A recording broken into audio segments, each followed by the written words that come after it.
Seigneur mon Père, toi qui es le Dieu de la persévérance, je te prie de mettre ta persévérance dans nos cœurs. Que nous soyons persévérants à écouter, persévérants à mettre en pratique, persévérants jusqu'au bout. Au nom de Jésus-Christ, mon Père, je t'en remercie. Amen. Sans la persévérance, on n'arrive à rien. Rien du tout.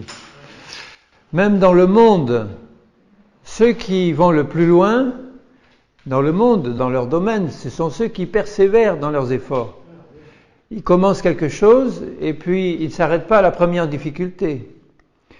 Nous qui sommes chrétiens, nés de nouveau, fils et filles de Dieu, Dieu nous a dotés des promesses de sa parole. Il nous a donné son esprit, il nous a donné son nom, il nous a donné le Seigneur Jésus qui est notre Sauveur merveilleux. Il nous a donné toutes ces richesses pour pouvoir persévérer jusqu'au bout. Je suis convaincu, frères et sœurs, que nous devons cultiver la persévérance, demander à Dieu de nous rendre persévérants. Il y a tellement de chrétiens qui commencent bien. Alors pendant 6 mois, ils partent sur les chapeaux de roue et on dirait qu'ils sont partis pour un marathon. Et puis après quelques virages un peu difficiles, c'est fini, ils arrêtent. Ou ils retournent en arrière, ou alors ils laissent tout tomber parce qu'il y avait une difficulté qui se présente. Le Seigneur nous a dit qu'il y avait beaucoup de difficultés qui nous attendaient. Des tribulations, des épreuves, des oppositions, des attaques, des rejets, des persécutions. Et si nous n'avons pas la persévérance pour continuer, qu'est-ce qui va se passer? Vous savez bien ce qui va se passer.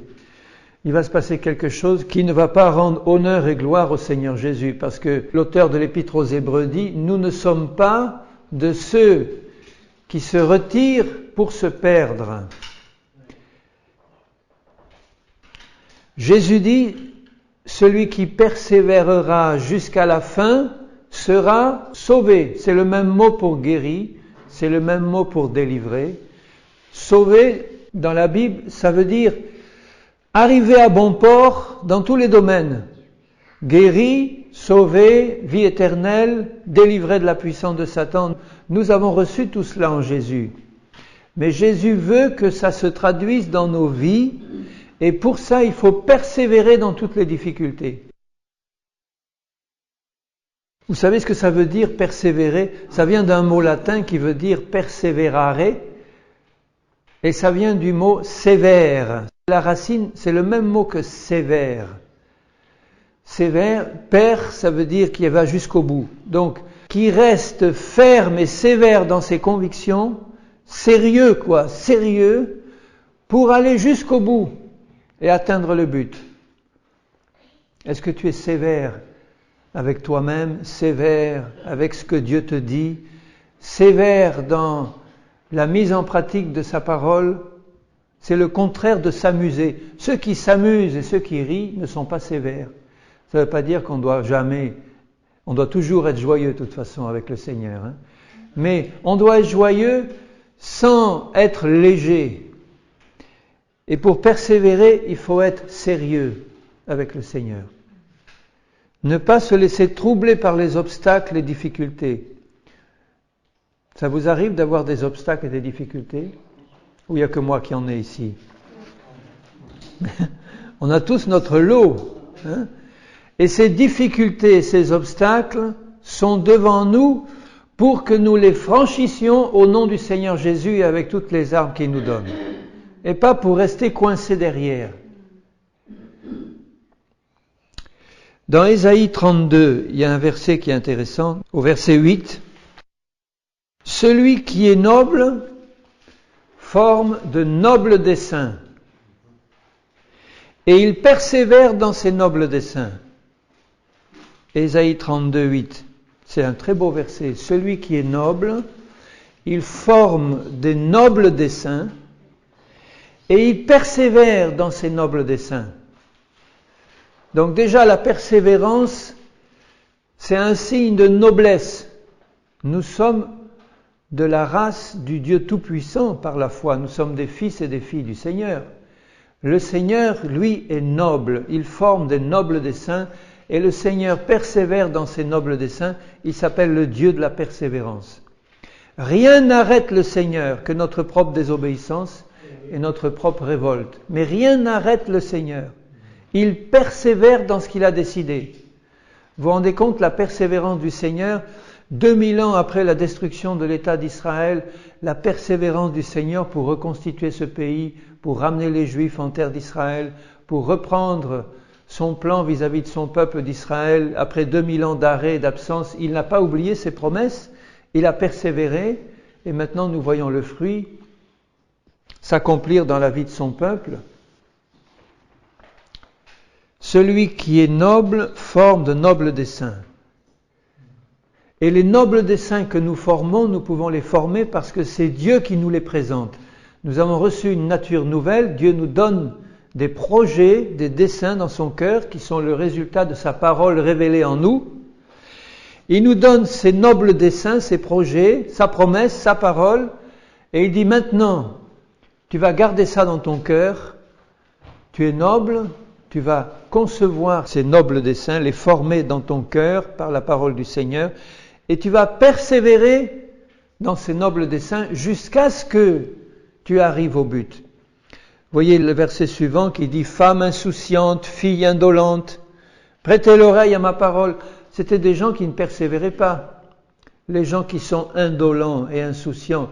Où voulez-vous arriver avec l'indolence et l'insouciance? Le Seigneur parle à son peuple. Il ne veut pas d'indolents, de paresseux et d'insouciants dans le domaine spirituel. Je vais vous lire dans la bouche du Seigneur Jésus ce qu'il dit dans Luc au chapitre 8 et au verset 15. Le Seigneur Jésus qui avait dit « Celui qui persévérera jusqu'à la fin sera sauvé », j'en reparlerai. Il dit là, à propos de la parabole du semeur, dans Luc 8, 15, « Ce qui est tombé dans la bonne terre », on parlait des nobles desseins formés dans le cœur de Dieu, qui est sa parole. Les nobles desseins, c'est la parole du Seigneur qui nous est manifestée. Elle a besoin de tomber dans une bonne terre, c'est ça le cœur noble qui reçoit les bons desseins de Dieu. Ceux qui est tombé dans la bonne terre, ce sont ceux qui, ayant entendu la parole avec un cœur honnête et bon, la retiennent et portent du fruit avec persévérance. Donc il y a là l'idée de bien écouter ce que Dieu dit pour le mettre dans notre terre, c'est-à-dire au fond de notre cœur, et puis le garder et patienter jusqu'à ce qu'on voit les fruits sortir, comme le cultivateur qui regarde de temps en temps sa bonne terre, qui a reçu une bonne graine, il l'entretient et il voit la pousse sortir et les fruits grandir au soleil. Il porte du fruit avec persévérance. Parce qu'on a retenu la parole de Dieu dans un cœur honnête et bon, un cœur noble, on va porter du fruit avec persévérance jusqu'à ce qu'on voit s'accomplir ce que le Seigneur a annoncé. Un peu plus loin, au chapitre 21 de Luc toujours, et au verset 19. Luc 21, 19. Il parlait, le Seigneur, des persécutions,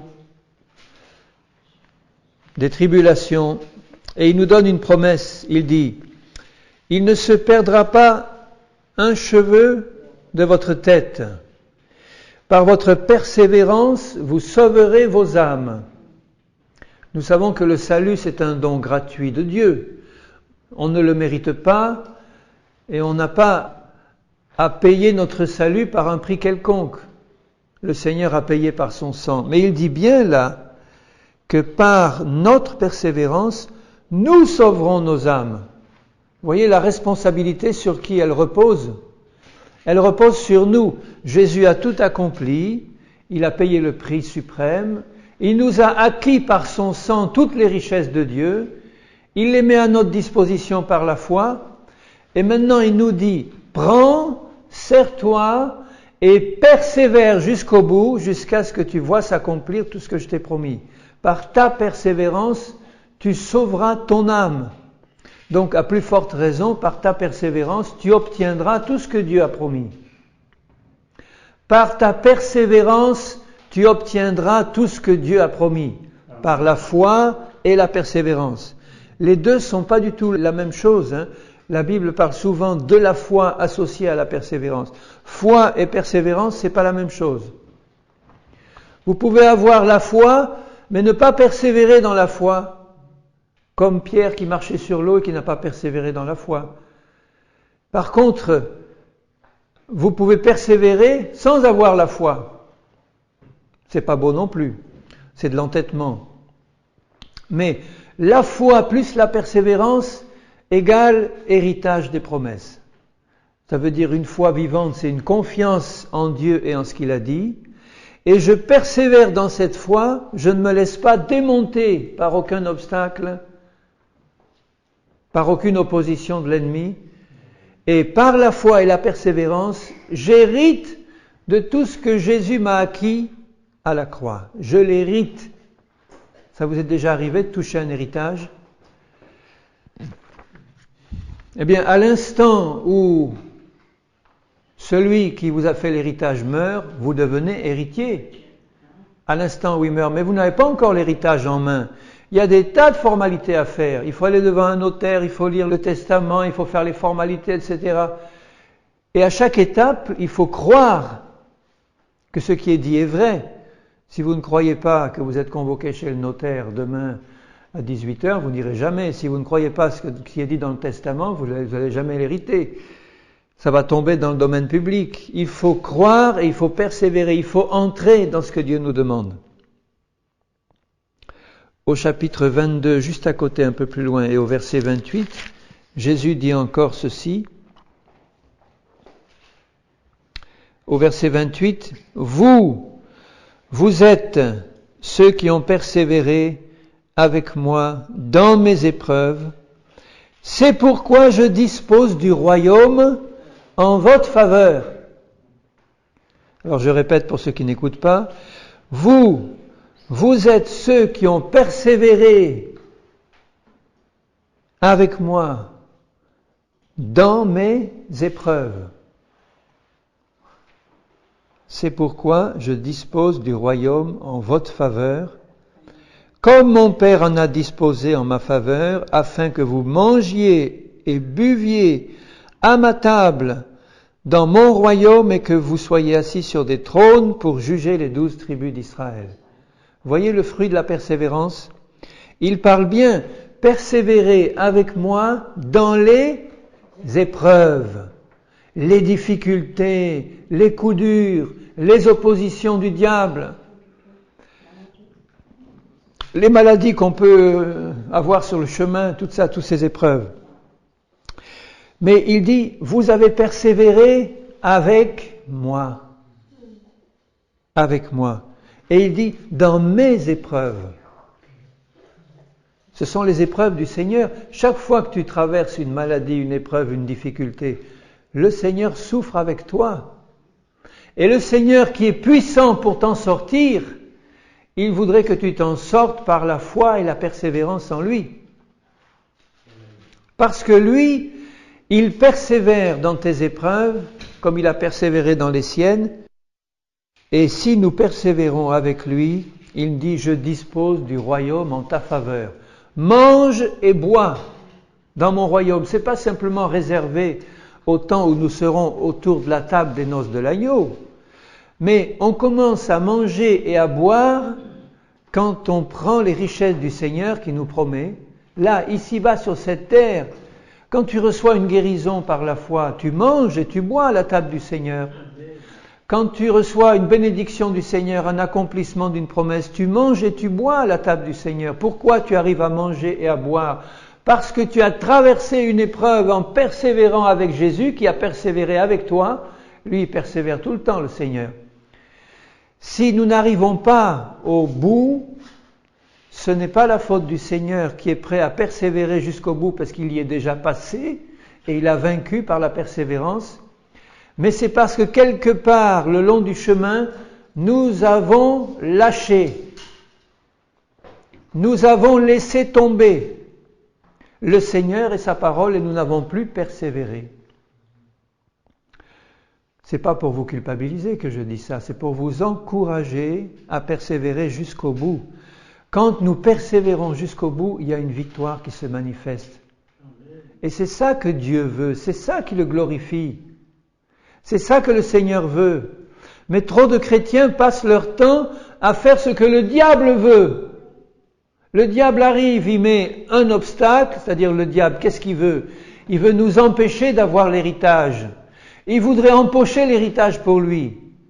Il veut nous empêcher de l'avoir. Donc il met une épreuve, il met une difficulté. Et la plupart des chrétiens, au lieu de persévérer, de passer au travers de l'obstacle ou de passer dessus, dessous, à côté, enfin au travers, avec Jésus, ils essayent un coup, 2 coups, et puis ça ne marche pas, et ils arrêtent de persévérer. Ça veut dire qu'ils font ce que le diable veut, au lieu de faire ce que Jésus veut. La plupart des chrétiens passent leur temps à faire ce que le diable veut. Le diable met un obstacle, on fait une prière d'1 minute, 5 minutes, bon, et puis on ne voit pas la chose s'accomplir, on recommence peut-être le lendemain encore 1 heure, 2 heures peut-être, et puis on ne voit pas la chose s'accomplir, on laisse tomber et on arrête. Qui c'est qui se frotte les mains? C'est l'ennemi de nos âmes. Vous savez, dans la Bible, il y en a qui ont persévéré jusqu'au bout et ils ont vu d'énormes, d'immenses, de belles choses s'accomplir. S'ils n'avaient pas persévéré jusqu'à la dernière seconde, ils n'auraient pas vu s'accomplir ce qu'ils avaient attendu. Abraham a persévéré 25 ans pour son fils.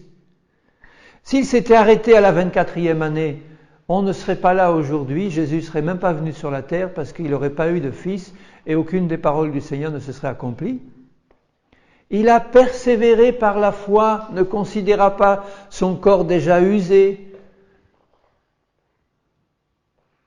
Il avait 99 ans quand il a conçu, un peu plus même, quand il a conçu son fils, Isaac.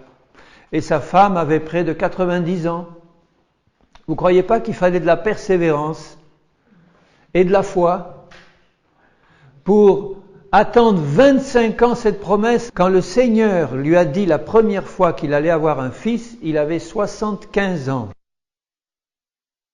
11 ou 12 ans après, il y a eu Ismaël. Mais pour Isaac, il a attendu 25 ans, de 75 à 100 ans, puisqu'il avait 100 ans quand son fils est né. Il a attendu 25 ans, la première fois que Dieu lui a parlé en disant « Abraham, je change ton nom, je fais de toi le père d'un grand nombre de nations, tu auras un fils », il est écrit qu'il avait 75 ans.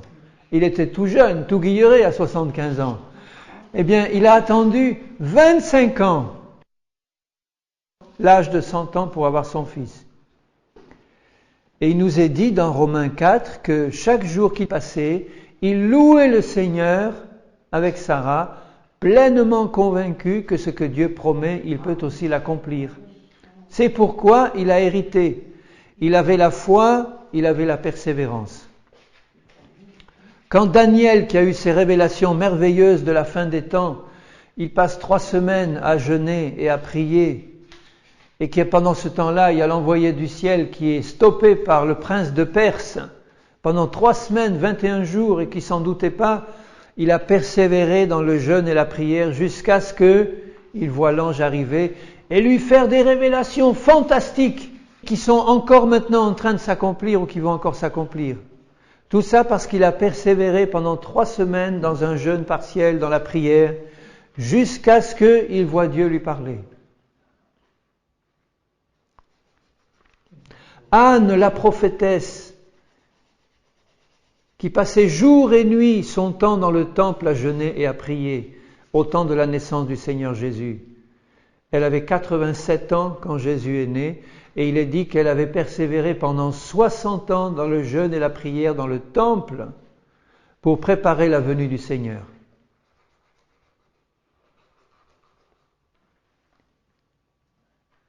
Ça veut dire que son jeûne et sa prière sont directement associés aux grands combats qui ont précédé la naissance du Seigneur Jésus, et il fallait quelqu'un qui jeûne et qui prie avec persévérance. De l'âge de peut-être 24 ans à 84 ans, elle a persévéré dans le jeûne et dans la prière, tous les jours au temple, louant Dieu et jeûnant et priant pour la venue du Messie. Et quand le Messie est arrivé, le Saint-Esprit l'a prévenu en lui disant « Il est là ». Voilà. et elle louait le Seigneur à haute voix en annonçant la délivrance d'Israël. Par la persévérance de cette veuve qui a passé 60 ans à jeûner et à prier, Jésus a pu venir au monde. Parce qu'elle s'appuyait sur les promesses du Seigneur. Donc pour persévérer, il nous faut une parole du Seigneur, ou sa parole en général. Il nous faut un cœur noble, honnête et bon, des oreilles ouvertes. Et il faut retenir cette parole contre vent et marée, contre tous les obstacles qui peuvent se présenter en nous appuyant sur Jésus, qui lui s'appuie sur nous. Le Seigneur s'appuie sur nous. Et par la persévérance à rester dans la foi, nous allons voir la chose s'accomplir, c'est immanquable, parce que Dieu est un Dieu de parole. Si la chose ne s'accomplit pas, c'est que quelque part nous n'avons pas persévéré. Nous n'avons pas fait ce que le Seigneur nous demandait de faire. Et plus le Seigneur parle, plus il faut persévérer dans sa parole, dans la prière pour qu'elle s'exécute. Il y a des chrétiens qui disent, puisque Dieu m'a fait une promesse, j'attends passivement qu'elle se réalise, j'ai entendu sa promesse, d'accord. Et puis maintenant, je retourne à mes affaires et le jour où Dieu voudra bien accomplir ce qu'il a promis, ça se manifestera. C'est pas du tout comme ça qu'il faut faire. Si tu as reçu une promesse du Seigneur, que ce soit dans sa parole, que ce soit par prophétie, que ce soit une révélation personnelle de Dieu, tant qu'elle n'est pas accomplie, manifestée, tu dois en faire un sujet de prière persévérante, jour après jour. Prenez l'exemple de la Pentecôte dans Actes 1.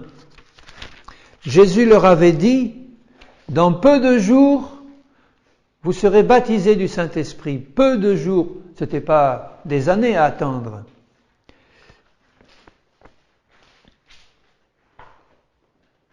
Au chapitre 1 et au verset 4, il dit, comme Jésus se trouvait avec eux, il leur recommanda de ne pas s'éloigner de Jérusalem, mais d'attendre ce que le Père avait promis. Ce que je vous ai annoncé, leur dit-il, Jean a baptisé d'eau, mais vous, dans peu de jours, vous serez baptisés du Saint-Esprit. Ils ont reçu cette promesse du Seigneur avec un cœur honnête et bon, et qu'est-ce qu'ils ont fait immédiatement ? Ils ont commencé une réunion de prière qui a duré 10 jours, sans arrêt. Il est écrit dans Actes 1 et au verset 14, tous d'un commun accord persévéraient dans la prière et dans l'oraison avec les femmes et Marie, mère de Jésus, et avec les frères de Jésus. Pourquoi ils persévéraient dans la prière alors que Jésus leur avait fait une promesse? Ils auraient pu chacun retourner à son champ ou à son usine et puis dire, Jésus l'a promis, dans peu de jours, on va le voir s'accomplir. Ils se sont réunis et ils ont prié avec persévérance. Tous d'un commun accord ont prié. Jésus, tu l'as promis, fais-le. Seigneur Jésus, tu l'as promis, fais-le. Tu l'as promis, fais-le. Jésus a dit, quand je reviendrai sur la terre, trouverai-je la foi ?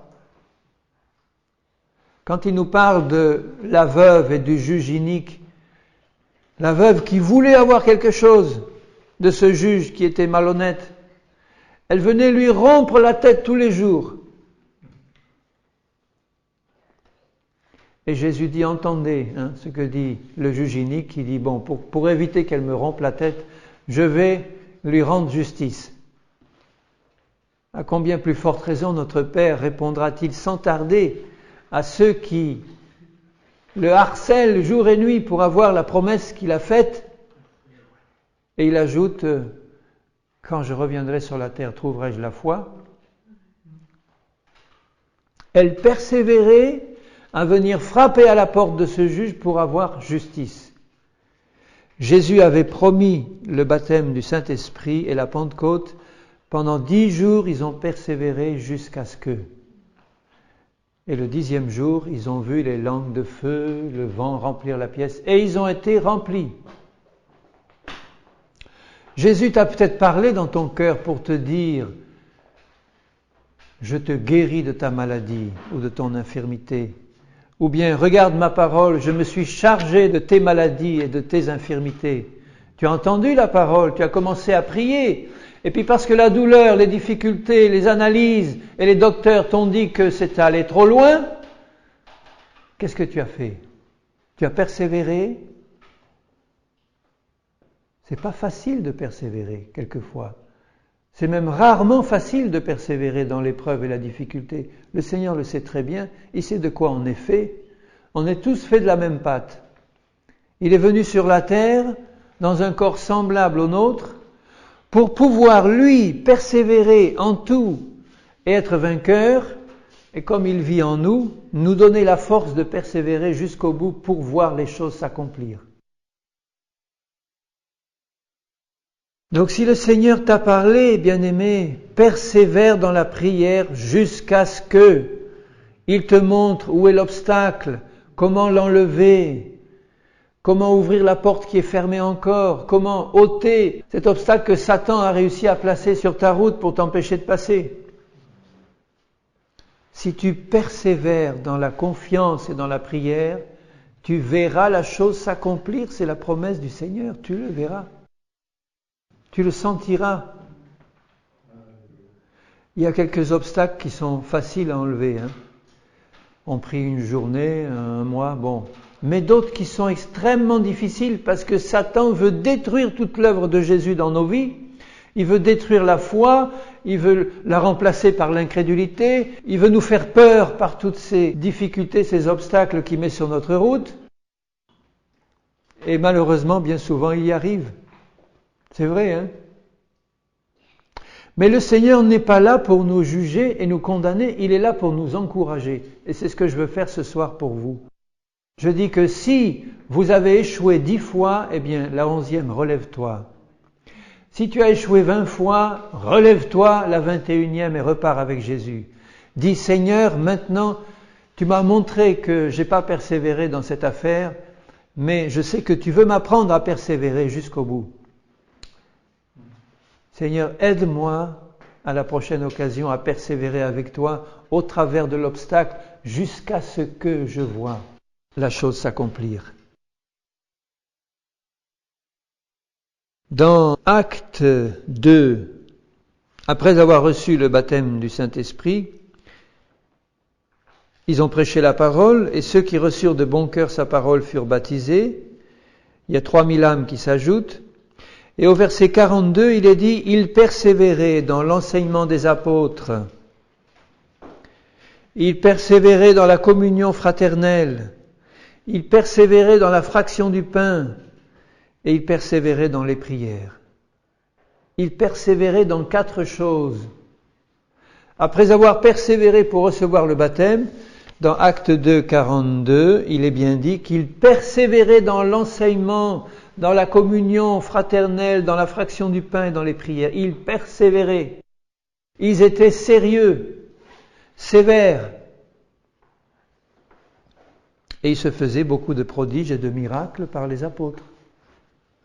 Il y a un lien direct entre la persévérance et la manifestation des miracles et des prodiges du Seigneur. Dans les épîtres, constamment, l'apôtre Paul et les autres parlent de la persévérance associée à la foi. Je vais vous donner quelques exemples. Dans l'épître aux Romains, au chapitre 5, l'apôtre Paul dit ceci. Pour persévérer, il faut être motivé, hein? Si tu n'es pas motivé, tu ne persévères pas. L'athlète qui est motivé, qui connaît le but, qui voit la possibilité d'atteindre la médaille d'or aux prochains Jeux olympiques, il va s'imposer pendant 4 ans une discipline sévère. Sévère, c'est le mot. Parce qu'il se dit, mon but, c'est la médaille d'or. Donc, entraînement, régime, haltères, etc., fait tout le... Et il va persévérer dans ces choses jusqu'à ce qu'il la décroche. Ceux qui ne sont pas sérieux dans l'entraînement, mais ils ne vont pas tenir le coup. Vous vous rendez compte, un champion olympique qui s'entraînerait une fois par mois dans sa discipline, comme ça, et puis qui ferait aucun régime, rien, qui mangerait tout ce qu'il veut, chocolat, graisse et tout, et puis après avoir pris un peu d'embonpoint, il va se mettre sur la ligne de 100 mètres au départ. Il ne serait même pas sélectionné, déjà. Il s'impose une discipline sévère. Dans Romains 5, à partir du verset 1er, « Étant justifiés par la foi, nous avons la paix avec Dieu par notre Seigneur Jésus-Christ, à qui nous devons d'avoir eu par la foi accès à cette grâce. » Par la foi, tu as accès à tout, au salut, à tout ce que Jésus te donne. « Dans laquelle nous demeurons fermes. » Voilà un exemple de persévérance. Tu as eu par la foi accès à une grâce de Dieu. Tous les dons de Dieu sont donnés par grâce. C'est la foi qui te permet de prendre cette grâce. Guérison, salut, tout. Bien plus, nous nous glorifions même des afflictions. Il vient de dire, vous avez reçu par la foi une grâce. Et vous l'avez saisie par la foi. Tout de suite après, il parle des afflictions. Ça veut dire que dès que tu as reçu quelque chose par la foi, il va y avoir une contre-attaque de l'ennemi et quelque chose qui va essayer de te priver de ce que tu as reçu par la foi. Et ça sera permis par Dieu pour tester ta foi justement et voir si elle est solide. Bien plus, nous nous glorifions même des afflictions, sachant que l'affliction produit la persévérance. La persévérance, la victoire dans l'épreuve, et la victoire, l'espérance. L'affliction produit la persévérance. Vous comprenez pourquoi Dieu permet les afflictions ? Si nous la prenons bien, si nous la prenons mal, l'affliction, elle produit la destruction et la ruine, parce qu'on n'est pas dans la foi. Il parle d'abord de foi. Et ayant parlé de foi, il parle d'affliction, et il dit donc, si tu commences à retenir ma parole dans la foi, tu vas avoir un test de ta foi, une affliction. L'affliction produit la persévérance. Pourquoi ? Mais c'est simple. Quand tu vois une épreuve, une difficulté, quand elle t'arrive, qu'elle arrive à tes bien-aimés, tu es affligé. Et parce que tu es dans la foi en la parole du Seigneur, tu te dis, je ne vais pas laisser ça comme ça. Je suis affligé et je vais m'accrocher à cette parole que j'ai reçue par la foi pour traverser cette épreuve, cette affliction, pour arriver à la victoire. Mais vous voyez qu'au départ, il faut que je sois dans la foi vis-à-vis de la parole. C'est pour ça qu'il commence étant donc justifié, nous avons la paix, etc. Donc il faut que mon cœur soit libre de péché et tout. Et il dit, nous avons par la foi accès à cette grâce dans laquelle nous demeurons fermes et nous nous glorifions dans l'espérance de la gloire de Dieu. Bien plus, nous nous glorifions même des afflictions, sachant que l'affliction produit la persévérance et la persévérance, la victoire dans l'épreuve. Pour vaincre dans une épreuve, il faut persévérer. Et pour persévérer, il faut traverser l'affliction.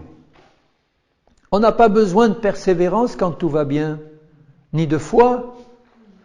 Si tout allait toujours très bien, tout, vous n'auriez besoin d'aucune foi, d'aucune persévérance. Le Seigneur veut nous fortifier dans la foi et dans la persévérance jusqu'à ce que cette affliction dans laquelle nous sommes, que nous traversons, et on veut en sortir parce qu'on a reçu la parole et on est dans la foi et on est en paix avec Dieu. On veut en sortir et on dit, Seigneur, je ne vais pas laisser cette affliction me détruire, mais parce que je suis dans la foi et la confiance en toi, je vais avec toi traverser l'affliction et atteindre la victoire dans l'épreuve. Et rien ne va m'arrêter. Pas les manœuvres de Satan, pas les découragements des incrédules ou des chrétiens qui ont déjà baissé les bras et qui veulent me les faire baisser. Rien ne doit me décourager dans cette situation. Au chapitre 8, plus loin, de Romains, il reparle aussi d'espérance et de foi. Il dit au chapitre 8 et au verset 24, « C'est en espérance que nous sommes sauvés. » Tu pourrais dire aussi encore, tant que ce n'est pas manifesté, c'est en espérance que tu es guéri. C'est en espérance que tu es délivré de toute la puissance des ténèbres qui t'oppresse. Or, l'espérance qu'on voit n'est plus l'espérance. Ce qu'on voit, peut-on l'espérer encore ? Ben non, puisque tu le vois.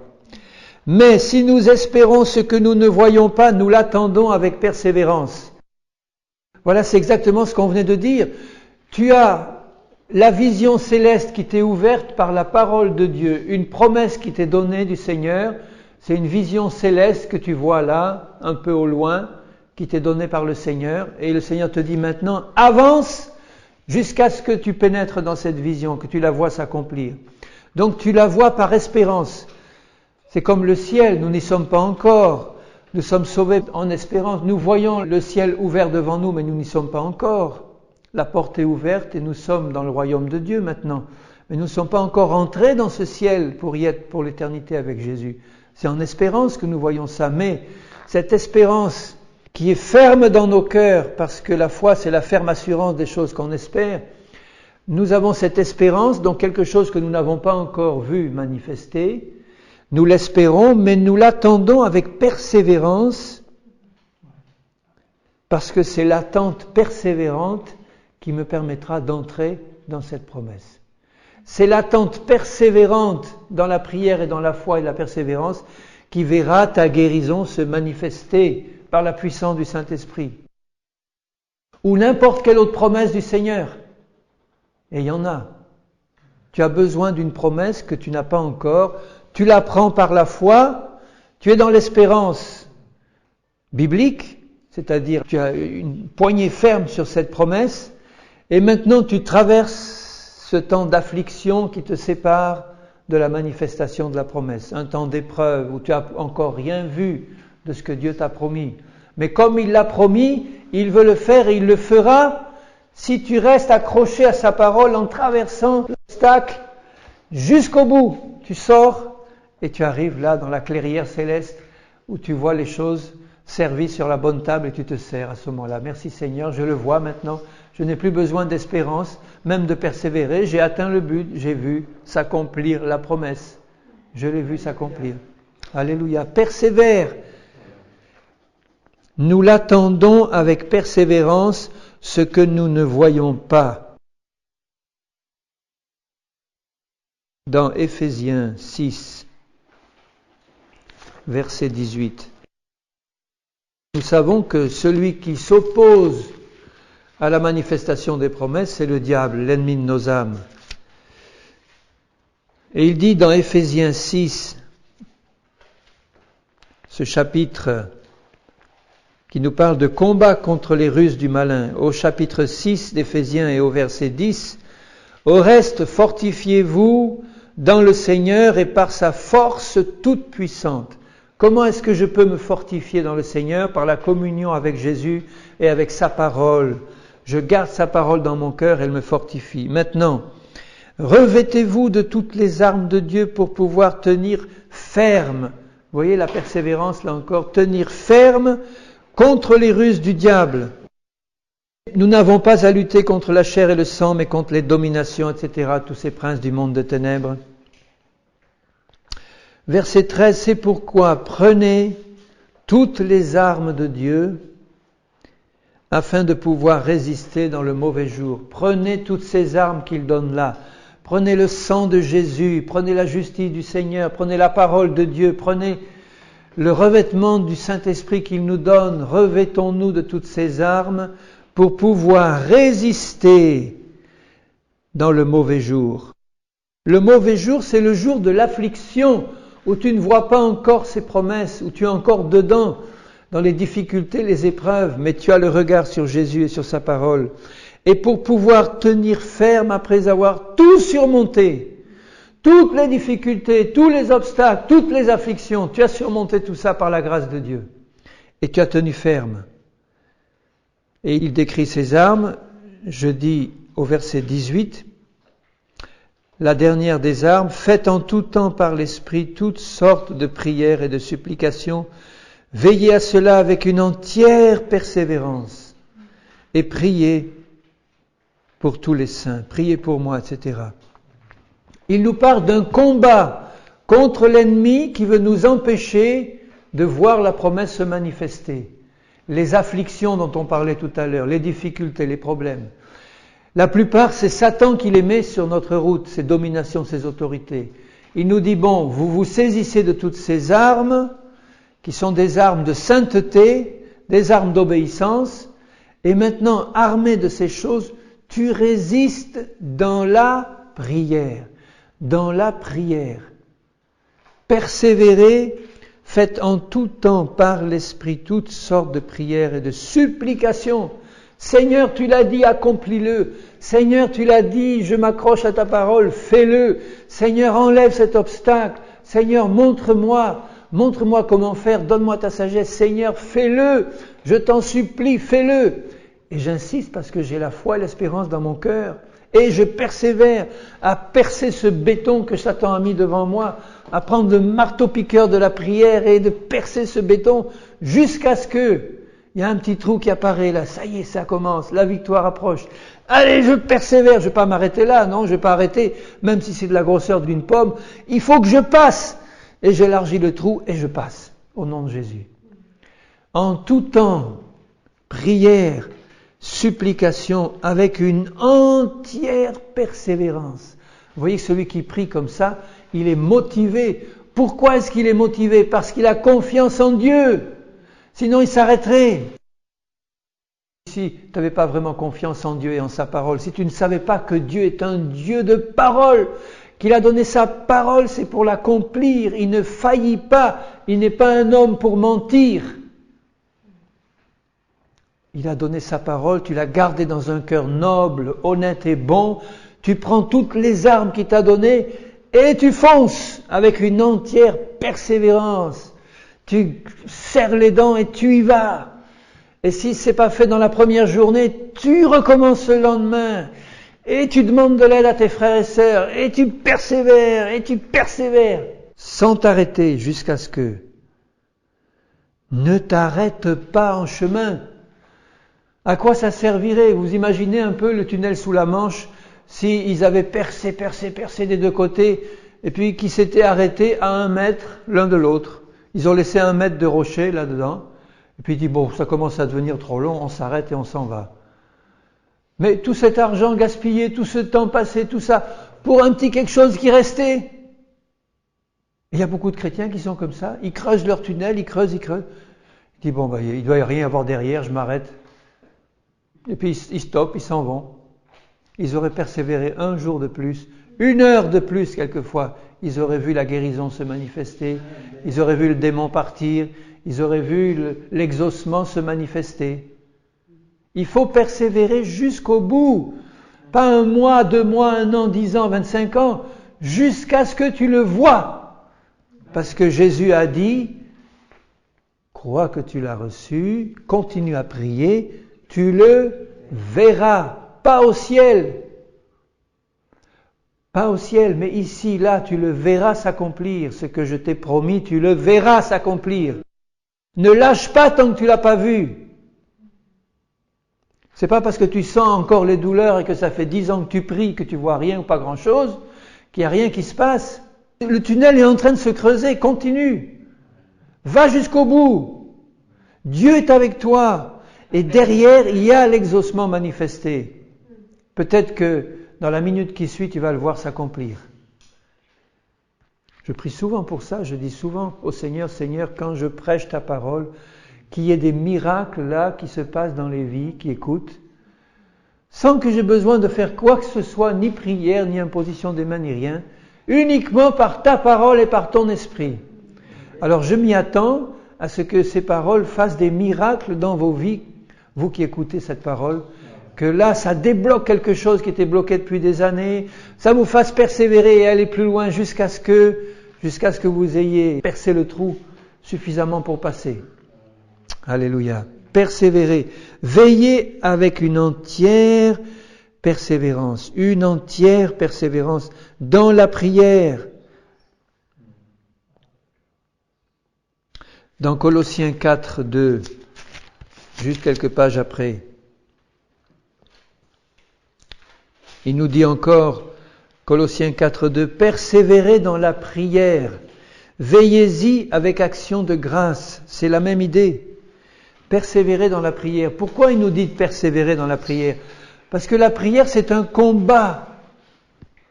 Si vous ne souffrez pas quand vous priez, vous ne priez pas vraiment.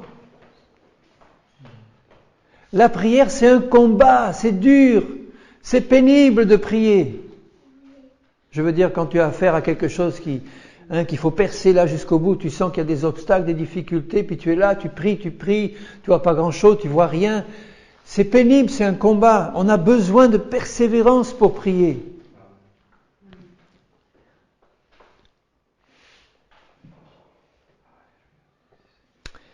Dans Colossiens 1, verset 11, juste avant, il dit, je commence à lire à partir du verset 9, il dit, c'est pour cela que nous aussi, Colossiens 1, 9, depuis le jour où nous en avons été informés, nous ne cessons de prier Dieu pour vous. Pourquoi ? Et de demander que vous soyez remplis de la connaissance de sa volonté, donc déjà de sa parole, en toute sagesse et intelligence spirituelle, que ce soit bien clair dans ton esprit. Dieu veut guérir, Dieu veut sauver les familles, Dieu veut te délivrer de toute oppression, Dieu veut rétablir ton foyer, Dieu veut tout ça. Dieu veut ton salut parfait. Que ce soit clair dans ta tête. En toute sagesse et intelligence spirituelle pour marcher d'une manière digne du Seigneur et lui être entièrement agréable, portant des fruits en toutes sortes de bonnes œuvres et croissant par la connaissance de Dieu, fortifié à tous égards par sa puissance glorieuse, en sorte que vous soyez toujours et avec joie, persévérants et patients. Si on est motivé comme ça, persévérant et patient, c'est que on a prié pour demander d'être rempli de la parole du Seigneur. Dit Seigneur, montre-moi ce que tu veux. Montre-moi ce que tu veux pour moi. Montre-moi ce que tu veux. Que je sois rempli de la connaissance de ta volonté. Dieu te donne la connaissance de sa volonté. Il te dit, je veux te guérir, bien-aimé. Ou je veux te donner telle et telle promesse. Voilà, j'ai la connaissance de sa volonté. Maintenant, Seigneur, eh bien, je veux marcher d'une manière digne du Seigneur, c'est-à-dire dans la foi, dans l'esprit, et lui être entièrement agréable, portant du fruit, donc dans l'obéissance, et fortifié à tous égards par sa puissance glorieuse. Je vais être fortifié par le Saint-Esprit, je vais être fortifié par la parole de Dieu, et étant fortifié comme ça, je vais pouvoir être persévérant et patient, avec joie même. Il dit avec joie. L'affliction produit la persévérance, mais par la puissance glorieuse de Dieu, avec joie, je peux être persévérant et patient dans l'affliction. Parce que je sais que j'ai quelqu'un avec moi qui est plus fort que celui qui est contre. Et je vais y arriver avec ton aide, Seigneur. Et j'ai déjà la joie dans le cœur, je suis persévérant et patient dans l'épreuve, patient. Et là, je suis rendu capable d'avoir part à l'héritage des saints dans la lumière. Dans 2 Thessaloniciens 1 et verset 4, aussi nous glorifions-nous de vous dans les églises de Dieu à cause de votre persévérance et de votre foi au milieu de toutes vos persécutions et des tribulations que vous avez à supporter. C'est une preuve du juste jugement de Dieu pour que vous soyez jugés dignes du royaume de Dieu, pour lequel vous souffrez. Car il est de la justice de Dieu de rendre l'affliction à ceux qui vous affligent, et à Satan le premier, et de vous donner, à vous qui êtes affligés, donc qui êtes dans l'épreuve maintenant, du repos avec nous quand le Seigneur Jésus apparaîtra du ciel avec les anges de sa puissance. Il dit, je me glorifie de vous à cause de votre persévérance et de votre foi au milieu de toutes vos persécutions et tribulations du royaume de Dieu pour lequel vous souffrez. Persévérance et foi, les deux, persévérance et foi dans la tribulation et dans l'affliction. Et la même idée est reprise dans Hébreux 6, versets 11 et 12. Nous désirons que chacun de vous, chacun, chacune, ça veut dire tous sans exception, nous désirons, c'est Dieu qui le désire, montre le même zèle pour conserver jusqu'à la fin une pleine espérance, en sorte que vous ne vous relâchiez pas et que vous imitiez ceux qui, par la foi et la persévérance, héritent des promesses. Tu es dans l'épreuve et dans l'affliction, tu as un risque de te relâcher quand ça devient trop dur. Tu dois retrouver des forces dans la puissance glorieuse de Dieu, dans sa parole et dans la communion avec Jésus, dans la prière, pour être renouvelé dans la foi et dans la persévérance, pour pouvoir hériter des promesses. Tu as une promesse qui t'est faite, tu ne peux l'hériter que par la foi et la persévérance dans la foi.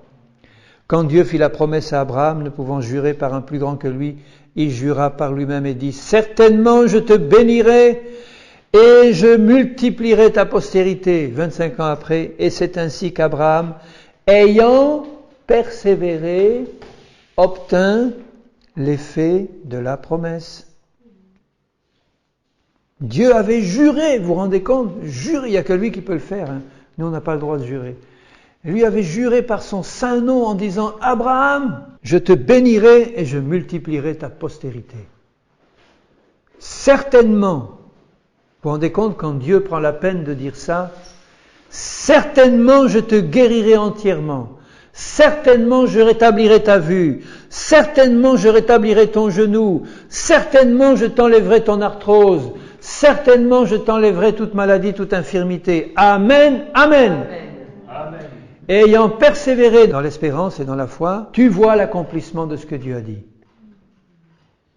Certainement, je te bénirai. Certainement.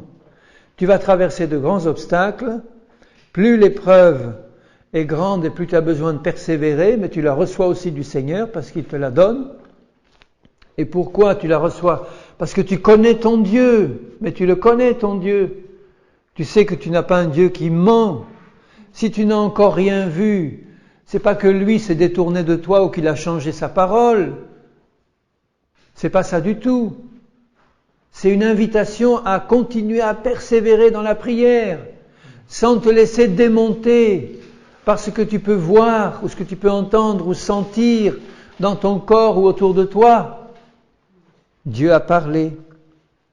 Il dit au verset 18, « Il est impossible que Dieu mente.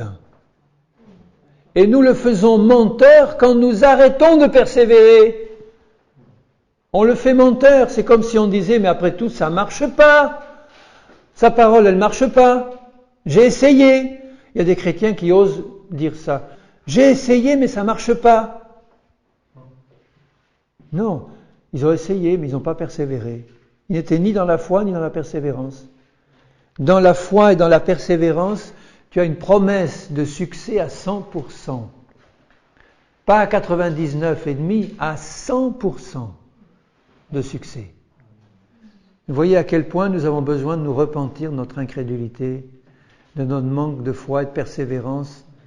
On doit rechercher la gloire de Dieu jusqu'à ce que on la voie se manifester. Nous devons être de ceux qui, par la foi et la persévérance, hériteront toutes les promesses du Seigneur. Toutes les promesses du Seigneur. Dans Hébreux 10, un peu plus loin, et au verset 35, Hébreux 10, 35, « N'abandonnez pas votre assurance. » C'est la foi, la ferme assurance. Tout de suite après, il dit la foi, c'est une ferme assurance des choses qu'on espère. Donc, n'abandonnez pas votre assurance, votre foi. Et vous savez comment on peut abandonner l'assurance? En négligeant la parole de Dieu et en négligeant la prière. Si tu négliges la prière, que tu négliges la méditation de la parole, ta foi, elle baisse, elle s'éteint. Et si ta foi s'éteint, ta persévérance part. Tu n'as plus d'assurance. Tu n'as que des assurances humaines. N'abandonnez donc pas votre assurance à laquelle est attachée une grande rémunération. Tout l'héritage de Dieu, car vous avez besoin de persévérance, afin qu'après avoir accompli la volonté de Dieu, quelle est sa volonté? Que tu gardes sa parole, que tu mettes ta vie en règle avec lui, que tu sois rempli de lui, du Saint-Esprit, et que tu passes au travers de l'épreuve et de l'affliction, les yeux fixés sur lui et sur sa parole, pour en sortir vainqueur. C'est ça sa volonté. Vous avez persévéré avec moi dans mes afflictions, eh bien je dispose du royaume en votre faveur. Voilà. Afin qu'après avoir accompli la volonté de Dieu, vous obteniez ce qui vous est promis. Encore un peu de temps. Bien-aimé qui souffre encore, je te dis de la part du Seigneur, encore un peu de temps. Qu'est-ce que c'est que le temps que tu vas attendre encore devant l'éternité de Dieu? Mais c'est une infime goutte d'eau dans l'océan. Attends encore un peu, ne lâche pas prise, n'abandonne pas ton assurance. Il y a une grande rémunération qui t'attend pour la gloire de Dieu. Celui qui doit venir viendra, il ne tardera pas, et il amènera avec lui sa rétribution, il l'amènera avec lui, et le juste vivra par la foi. Mais s'il se retire, c'est-à-dire s'il perd sa persévérance, mon âme ne prend pas plaisir en lui. Nous ne sommes pas de ceux qui se retirent pour se perdre, mais de ceux qui ont la foi pour sauver leur âme, et puis pour obtenir, on peut rajouter, toutes les promesses du Seigneur. Pour obtenir toutes les promesses du Seigneur. Alléluia. Et je lirai dans Hébreux 12 et verset 1er. Nous aussi donc, puisque nous sommes entourés d'une si grande nuée de témoins, tous ces gens dont ils viennent parler dans le chapitre 11, qui étaient des géants de la foi, qui ont persévéré dans la foi, y compris en étant sciés en deux quelquefois et torturés. Ils viennent parler dans Hébreux 11 de tous ceux qui ont persévéré dans la foi et qui sont des témoins. Et vous savez, témoin, en grec, ça se dit martyros, martyr. C'est ça le mot. Témoin, c'est un martyr. Si tu es témoin de Christ, tu es un martyr de Christ. Ça veut dire que tu vas traverser des épreuves, des difficultés, des afflictions, mais que ta foi va te tenir ferme et tu vas voir s'accomplir ce que Dieu a dit. Puisque nous sommes entourés d'une si grande nuée de témoins, rejetons tout fardeau et le péché qui nous enveloppe si facilement. Le péché, c'est-à-dire le doute, l'incrédulité, la désobéissance. Et courons avec persévérance. Encore le mot persévérance. Courons avec persévérance dans la carrière qui nous est ouverte, ayant les regards sur Jésus, le chef et le consommateur de la foi, celui qui crée en moi la foi, qui l'amène à la perfection. Courons vers le but, cours vers ta guérison. Jésus est là au bout, il t'attend. Cours vers ce plein salut qu'il t'a donné, avec persévérance. Lui qui a souffert la croix, méprisé l'ignominie, s'est assis à la droite de Dieu. Au verset 3, il dit « Considérez celui qui a supporté contre sa personne une telle opposition de la part des pécheurs et de la part de Satan, afin que vous ne vous lassiez pas l'âme découragée. » Ne te lasse pas. Quand tes regards sont fixés sur Jésus, non seulement tu n'es pas lassé, mais tu es renouvelé parce qu'il te donne la foi qui te manque. Il l'amène à la perfection et il te dit, viens, viens, tu ne cours pas vers un but qui est vague, tu cours vers Jésus, la parole vivante et la manifestation de toutes les promesses du Seigneur. Persévérer, persévérer. Et au chapitre 13 d'Hébreux et au verset 1 encore, persévérer dans l'amour fraternel. Persévérer dans l'amour fraternel. Alors mes bien-aimés, j'en ai dit assez pour pouvoir vous encourager à persévérer dans les épreuves que vous êtes en train de traverser maintenant. Je ne parle pas des épreuves futures ou de ce que le voisin est en train de subir comme épreuve, mais de l'épreuve que toi tu es en train de subir, quelle qu'elle soit. L'attente de quelque chose, l'attente d'une promesse de Dieu, l'attente d'une guérison, l'attente d'un exaucement.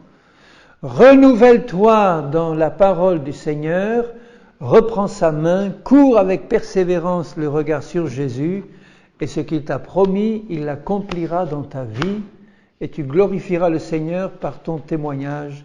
Amen. Seigneur mon Père, rends-nous tous persévérants et patients par la puissance de ton Esprit qui agit en nous.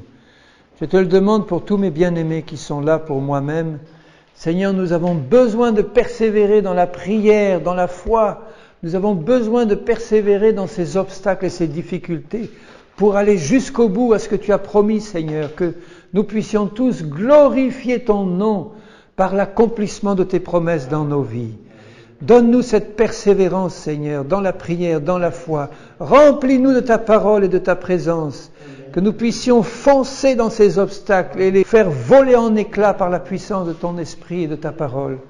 Au nom de Jésus, Seigneur, donne des guérisons à mes bien-aimés, donne des exaucements, Seigneur, renouvelle-les dans la foi, dans la persévérance, Seigneur, qui ne lâchent pas ta promesse, ta parole, mais qui soient renouvelés pour qu'ils puissent l'attendre avec persévérance. Au nom de Jésus, mon Père, je t'en remercie. Amen.